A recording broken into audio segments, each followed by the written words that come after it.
Paano alisin ang lag sa cellphone at mapabilis ang paggamit nito? Ngayon ituturo ko sa inyo kung paano pabilisin at alisin ang lag sa cellphone sa mabilis na paraan.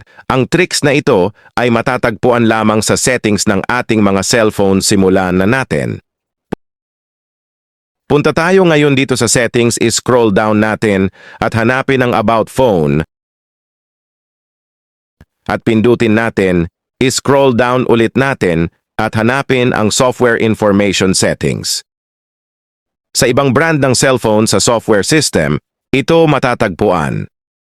Pagkatapos, makikita natin dito ang build number ng cellphone natin.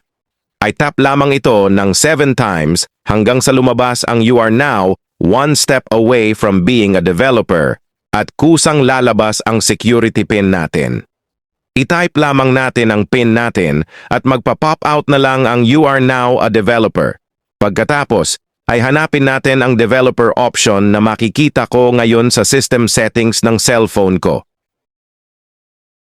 Sa ibang cellphone naman, ay hanapin lamang ito sa More Settings. Pagka-click ay dapat sure na naka-turn on ang developer natin at scroll down lang natin. Hanapin ang Background Process Limit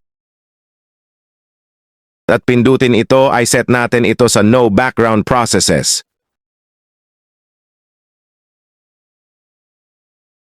Pagkatapos ay nahapin natin ang tatlong ito at iset sa animation off bawat isa.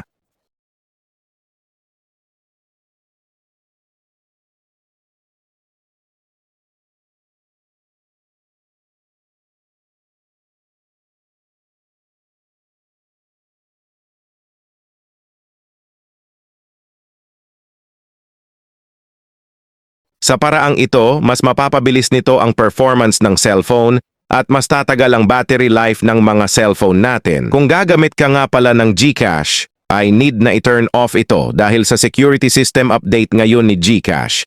Sana makatulong ang video na ito. At kung nagustuhan nyo pa, like and share na lang po, at kung hindi pa kayo nakasubscribe, ay pasubscribe na rin po sa ating YouTube channel na Kuya Chris TV at pati na rin po ang Kasipag Vlog channel. Kung meron pa kayong mga katanungan at gusto ng kasagutan, mag-comment lamang po tayo sa comment section sa baba at itry po natin gawa ng content iyan.